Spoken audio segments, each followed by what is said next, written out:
The night I flipped the switch on the 10,000-volt fence, the entire neighborhood seemed to hold its breath.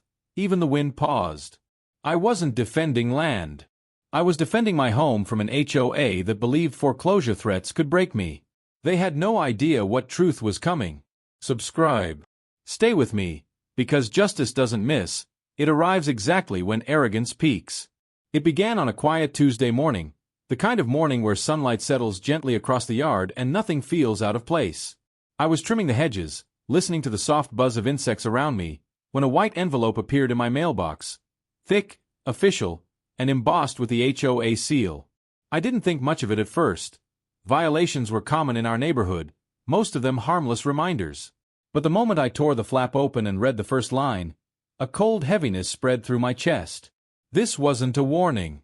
It was a threat, one that questioned my right to the land I lived on. The letter accused me of compromising neighborhood safety due to an unauthorized perimeter structure, my simple wooden fence. A fence I had repaired myself after a storm destroyed half of it last year. The HOA demanded immediate removal or they would initiate property seizure proceedings. The absurdity struck hard. I'd lived here for 7 years, maintained my property meticulously, and followed every guideline. Yet here it was, a foreclosure threat over a fence that didn't even cross the property line. As I stood in the quiet morning air, the letter trembled slightly in my hands. Not from fear, but from disbelief. I walked the boundary of my yard slowly, measuring each post, each plank, each inch of soil. Everything was exactly where it should be. Nothing touched community land. Nothing violated the handbook. The fence stood firm, weathered but resilient, much like my patience. But patience has limits. As I reviewed the HOA's accusations, a heavy truth settled. This wasn't about compliance. It was about control. Someone on the board, likely the same woman who had been glaring at my property for months, wanted to flex authority. They had chosen the wrong person to corner. I will not be intimidated, I thought quietly. Later that week, another letter arrived. This one harsher, demanding immediate action within 10 days or the HOA would proceed with asset recovery. The phrasing alone felt predatory. I reached out for clarification, but calls went unanswered, emails ignored. Instead, I received a photograph of my own fence, taken from an odd angle, printed and stapled to the second notice. It was an attempt to make something innocent look incriminating. The strategy was clear: pressure, isolate, overwhelm. Yet beneath the frustration swelling inside me, something sharper began to surface: resolve. As the days passed, I noticed unfamiliar cars roaming slowly past my property, their tinted windows reflecting the late afternoon sun. People whispered at the mailboxes, glancing toward my yard with speculation. The neighborhood's quiet harmony cracked under the weight of rumor. I felt the scrutiny like a physical pressure, but instead of shrinking, my awareness sharpened. I had worked too long, too hard, to allow baseless threats to uproot me. I walked the perimeter again, barefoot this time, the earth cool beneath my feet. The land was mine. The fence was mine. And I would defend them both peacefully, but firmly. The turning point came when a third letter appeared, this one marked, Final Action Notice. The HOA demanded full removal within 72 hours. Their justification was laughably thin, citing visual disruption and potential hazard, without a single supporting regulation. I stood at my porch, reading their words as the sun dipped behind the rooftops, shadows stretching across the yard like reaching hands. Something inside me clicked, not in anger, but clarity. If the HOA intended to fabricate hazards, I would give them something real to consider. Safety they could not argue with, protection fully within the law, and boundaries reinforced beyond their reach. That night, I researched property laws, electrical safety codes, zoning permissions, and defensive perimeter statutes. Hours passed, but my determination only sharpened. Everything the HOA had attempted to frame as a violation had loopholes, and everything they accused me of could be countered with measures they couldn't dispute. Inspiration struck not from rebellion, but from necessity. If they wanted to claim my fence was a hazard, I would redesign it into something undeniably secure. A fully legal, professionally approved electric perimeter. Not to harm, but to deter. Not to provoke, but to protect. If they want a boundary fight, then let's define the boundary clearly. By the next morning, plans covered my dining table. Wiring diagrams, voltage regulations, grounding requirements, and multiple contractor quotes lay strewn across papers and laptop screens. Every step I took was legal, documented, and compliant. I wasn't preparing for conflict. I was preparing for defense. The more I planned, the more the fear evaporated. In its place rose a steady confidence. The HOA wanted to believe they held absolute authority, but authority collapses when met with knowledge, and I was arming myself with every bit of it. When the contractors arrived, their trucks rumbling softly in the early light, curiosity rippled through the neighborhood. People peeked through blinds, stepped onto porches, and whispered into phones. The crew worked quickly, installing posts, grounding rods, and insulated wiring. The voltage regulator locked neatly into a weatherproof box. The hum of machinery blended with the summer air, creating a quiet promise of protection.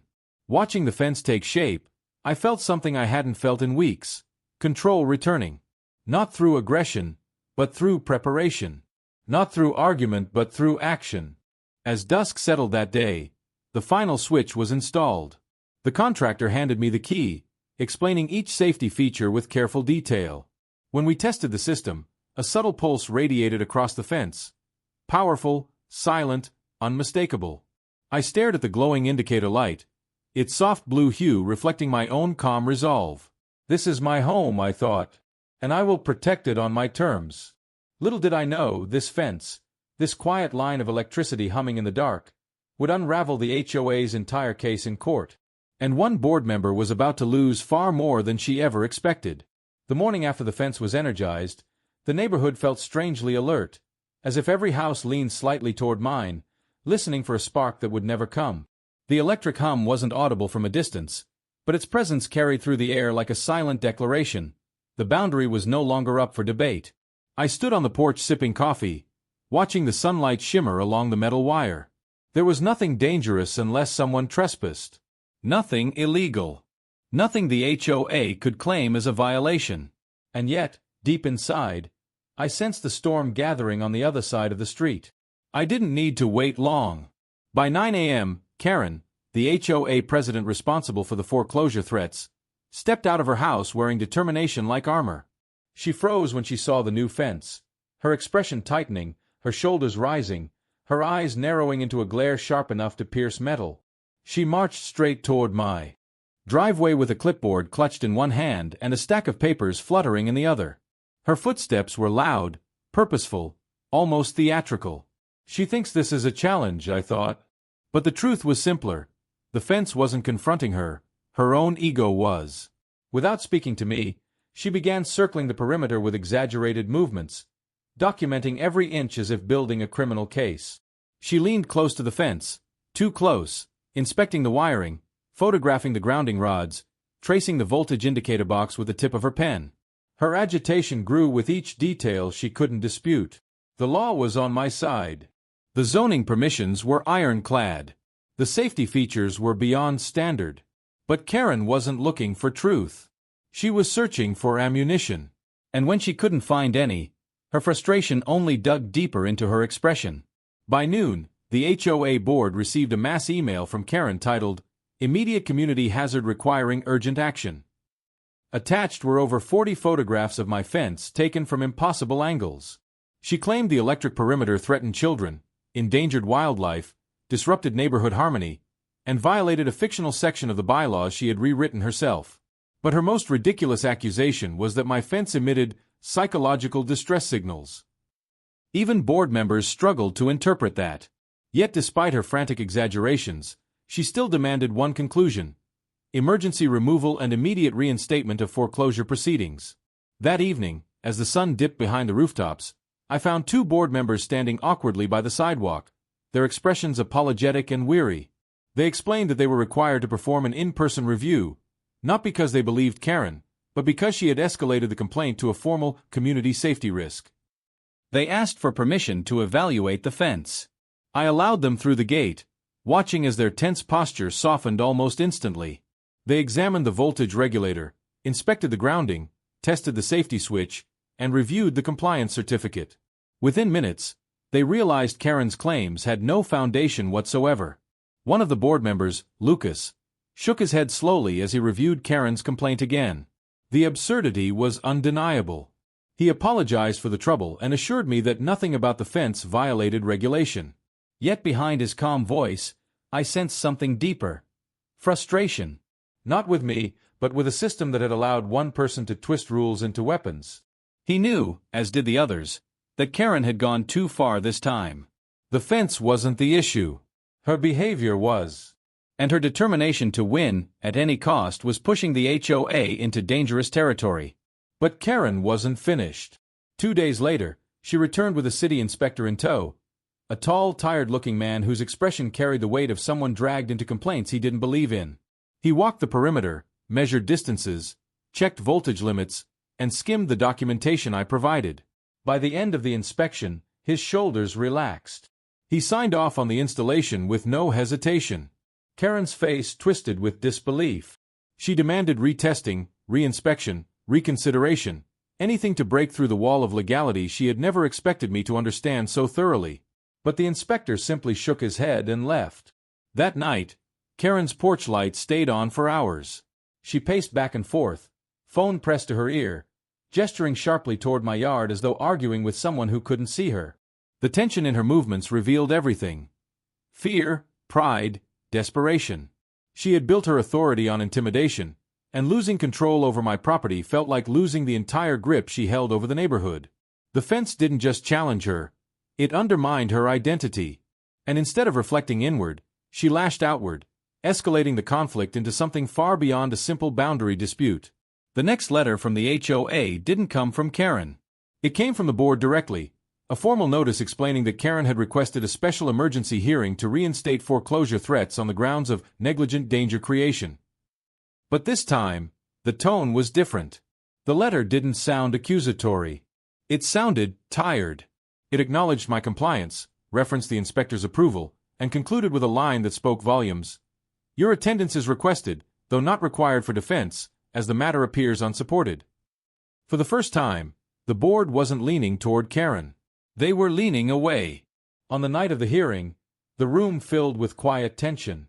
Karen sat at the center of the table, binder overflowing with papers, desperation etched across her face.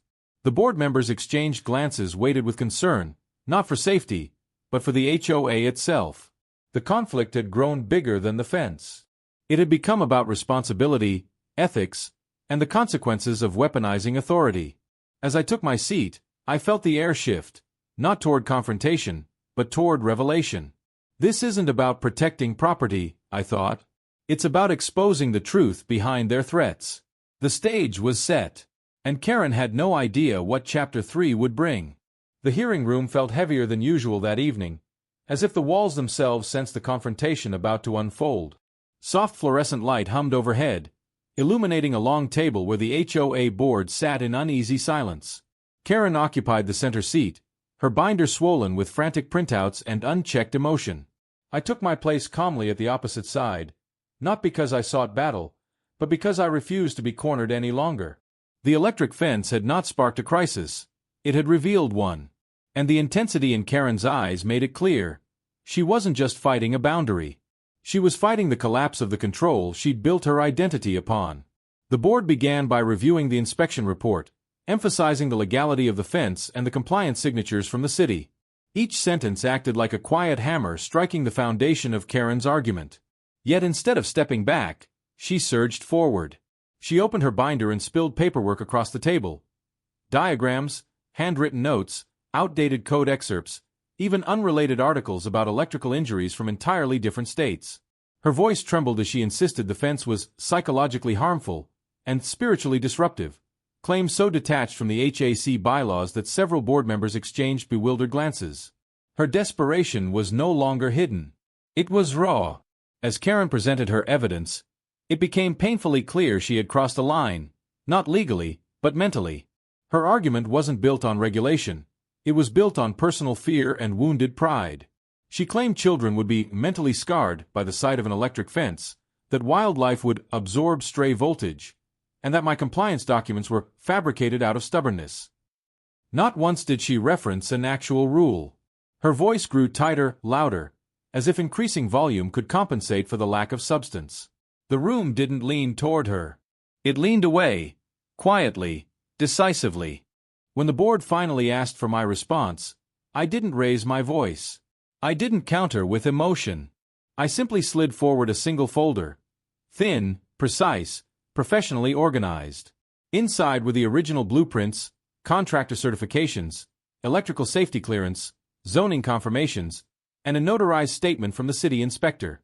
Every document was orderly, clear, and indisputable. The board flipped through them meticulously, their earlier tension easing with each page. My defense wasn't dramatic. It was factual. And facts have a way of silencing noise without force. Karen's breathing grew uneven as the truth lined up against her. But the moment everything truly shifted came not from me, but from a resident sitting quietly in the back. An elderly man raised his hand and asked to speak. His voice trembled slightly as he described how Karen had threatened him with fines over a birdbath, how she trespassed onto his lawn to verify compliance, and how he'd felt powerless for years. His words cracked something open in the room.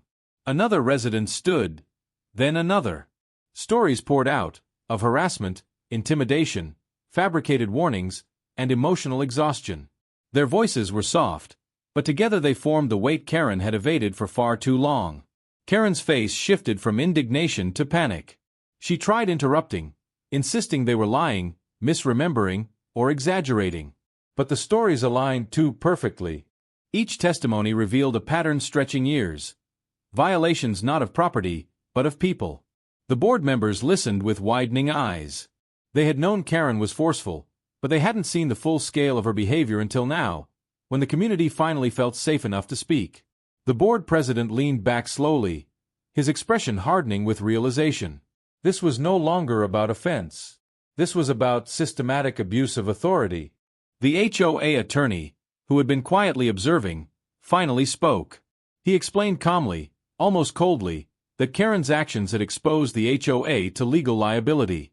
Wrongful foreclosure threats, false violation notices, emotional distress claims, improper inspections, each carried potential damages. The attorney's tone sharpened when he emphasized how serious the situation had become. The room froze. For the first time, Karen looked truly frightened. She wasn't being challenged by me. She was being challenged by the law she believed she controlled. And beneath that fear, a deeper realization flickered. She had created this catastrophe with her own hands. The board called for a brief recess. Karen stormed into the hallway, pacing erratically, flipping through papers like someone searching for a lifeline in a sinking ship. I stayed seated, breathing slowly, absorbing the unfolding moment. I hadn't expected support. I hadn't expected the neighborhood to stand with me. But as I looked around the room, at the tired faces finally finding courage, I understood something powerful. One act of resistance had given others permission to reclaim their dignity. This wasn't my battle anymore. It was ours. And for the first time, the HOA board recognized the gravity of what Karen had done. When the board returned, they announced the investigation would expand beyond my case. All prior code violations, all foreclosure threats, and all complaint records filed by Karen over the last 4 years would be reviewed by the HOA attorney and, if necessary, outside legal counsel. Karen froze, eyes wide, color draining from her face. She tried to protest, but for the first time, no one listened. The board then allowed me to speak. I didn't accuse. I didn't blame. I simply recounted the truth. Calmly, clearly, without embellishment. And in that clarity, the board saw their negligence reflected back at them. When the meeting ended, Karen walked out unnoticed, not by stealth, but by irrelevance. The power she once wielded over the neighborhood evaporated in the simple act of truth being spoken aloud. As I stepped outside, the air felt different, lighter, freer, almost warm despite the evening chill. Ayla joined me, her expression calm and proud. This isn't the end, I thought. This is the beginning of accountability. But neither of us expected what came next. A lawsuit so extensive, so meticulously built, that Karen would lose far more than her authority. She would lose $185,000 in court. And justice had only begun to unfold. In the days following the explosive hearing, a quiet transformation settled over the neighborhood. The same streets that once echoed with Karen's authority now felt strangely liberated, as if the air itself had loosened its grip around the houses. Neighbors exchanged small nods of recognition, subtle affirmations that they were no longer afraid to be seen supporting one another. And though no one said it outright, everyone sensed it. The power dynamic had shifted. Karen no longer controlled the narrative. She no longer commanded silence. Instead, she walked through the neighborhood like a shadow of her former self, present, but no longer dominant. Meanwhile, the HOA board moved with a seriousness I had never seen before. What once felt like a group of passive rule enforcers suddenly resembled an administrative body determined to correct years of negligence. Their emails became formal, their procedures transparent, and their tone unmistakably cautious. They knew Karen's actions had placed the entire HOA at risk. And they knew the residents were watching closely. Ayla was contacted twice for clarification on regulatory language, and each time her calm explanations brought clarity the board had lacked for years. The respect they showed her wasn't politeness. It was recognition of competence, something Karen had never offered. Karen, however, responded to the shifting tide in the only way she knew how, with denial. She continued pacing her porch, clutching her binder like a lifeline. She left long, rambling voicemails for board members, insisting she had acted in the community's best interest. She contacted neighboring communities, hoping someone would validate her fears about electric fences. She even hosted a small backyard gathering where she attempted to defend her actions, but for the first time, people walked away early, their faces tight with discomfort. Karen's confidence had fractured, leaving behind only the brittle shell of someone who could not accept loss.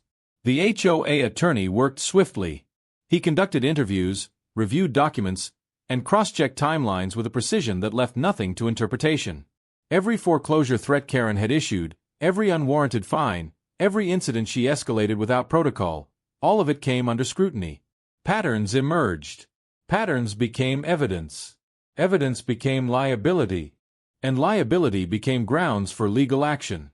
The board realized Karen had not only abused her authority, she had exposed them to financial and ethical consequences on a level they had never anticipated.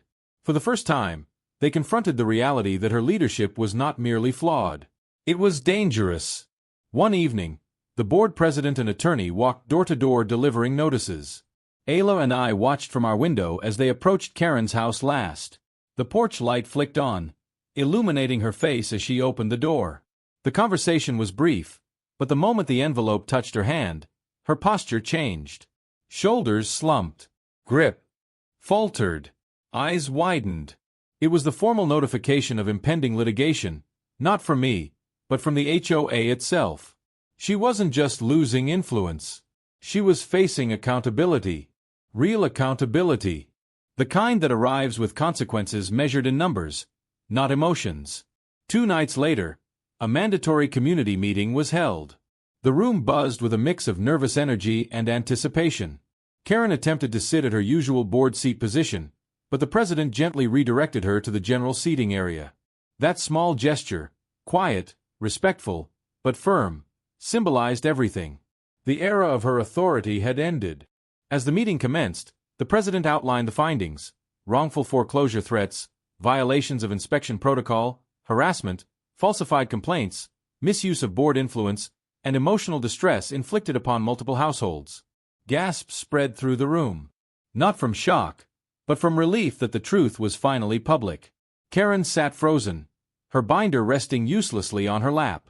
She opened her mouth to defend herself, but the room no longer belonged to her. Residents shared their stories openly, without fear. The elderly man from the first hearing described sleepless nights after receiving unwarranted fines. A young mother detailed how Karen threatened legal action over sidewalk chalk her kids had drawn. A retired couple recalled how Karen demanded they repaint their mailbox 3 different times for shade inconsistencies. Each voice carried its own weight. Together, they formed an undeniable truth. This community had suffered under Karen's leadership far too long. The HOA attorney then announced something that sent a ripple through the room. Karen's actions had exposed the HOA to lawsuit liability totaling more than $185,000, damages that the HOA would now seek to recover from her personally. The number didn't shock me. What shocked me was Karen's reaction. She didn't scream. She didn't argue. She simply stared ahead, her expression hollow, her certainty shattered. For someone who built her identity around control, losing financial power was the final blow. The reality of what she had done, to me, to the neighborhood, to herself, finally began sinking in. After the meeting adjourned, the board asked Ayla and me to remain briefly. They thanked her for her clarity, professionalism, and composure, attributes that had helped them uncover the truth. They asked if she would be willing to advise during the lawsuit process, not to attack Karen, but to ensure fairness from this point onward. Ayla agreed with quiet grace, her presence grounding the moment. It struck me then, while Karen had used rules to punish, Ayla used knowledge to restore. One woman had fractured the community. Another was helping rebuild it. As we walked home under the dim glow of streetlights, I felt the neighborhood around us breathe differently. Slowly, freely, like it had been holding tension for years and finally found release. The electric fence hummed softly in the distance, not as a symbol of defiance, but of protection.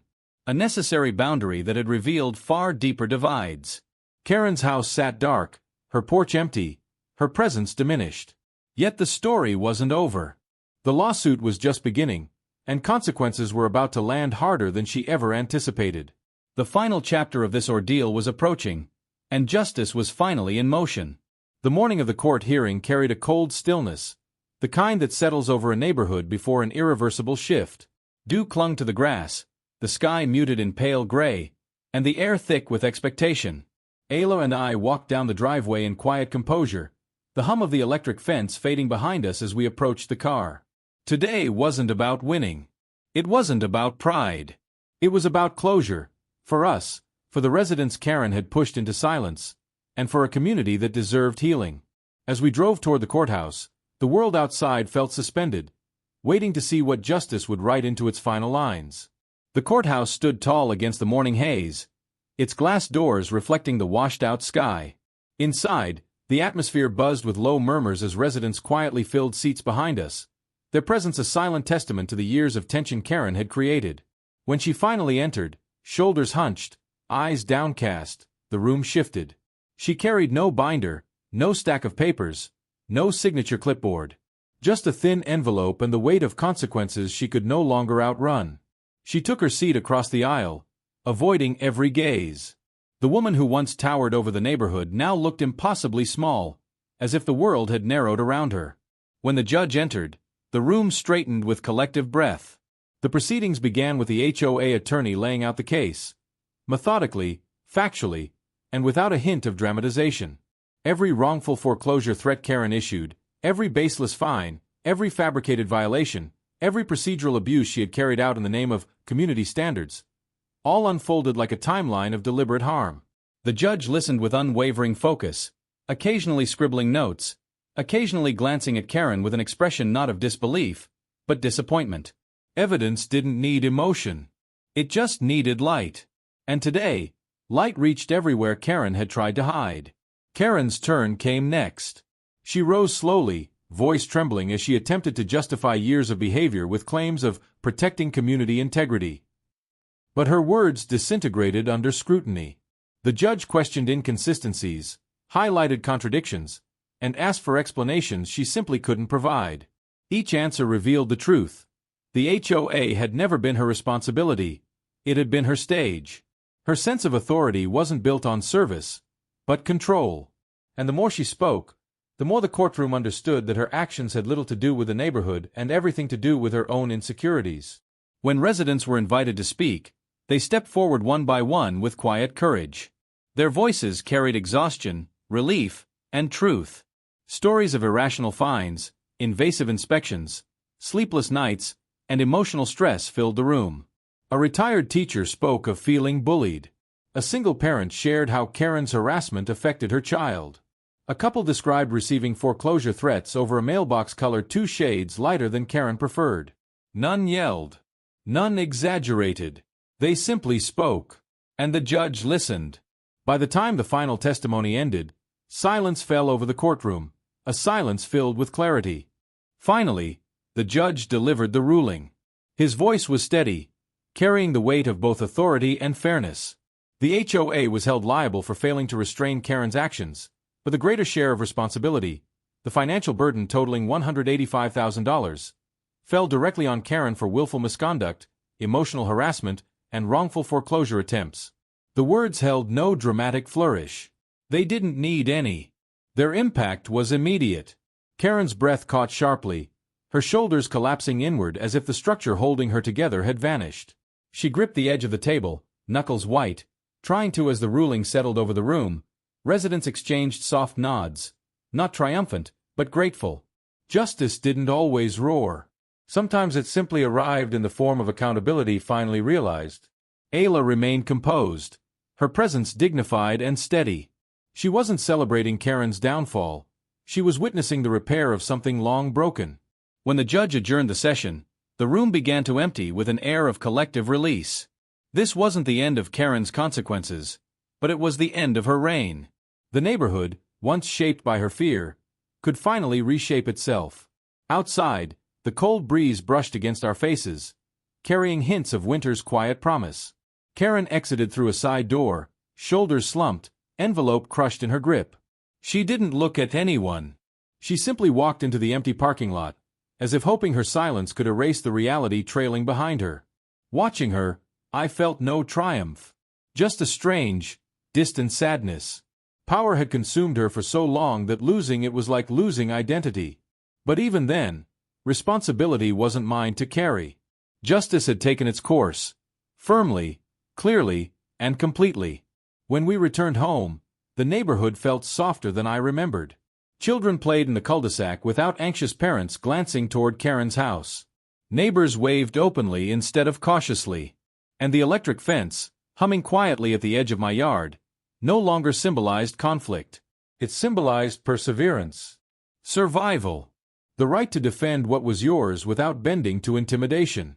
Ayla placed her hand on the fence post, the glow of the indicator light reflecting in her eyes.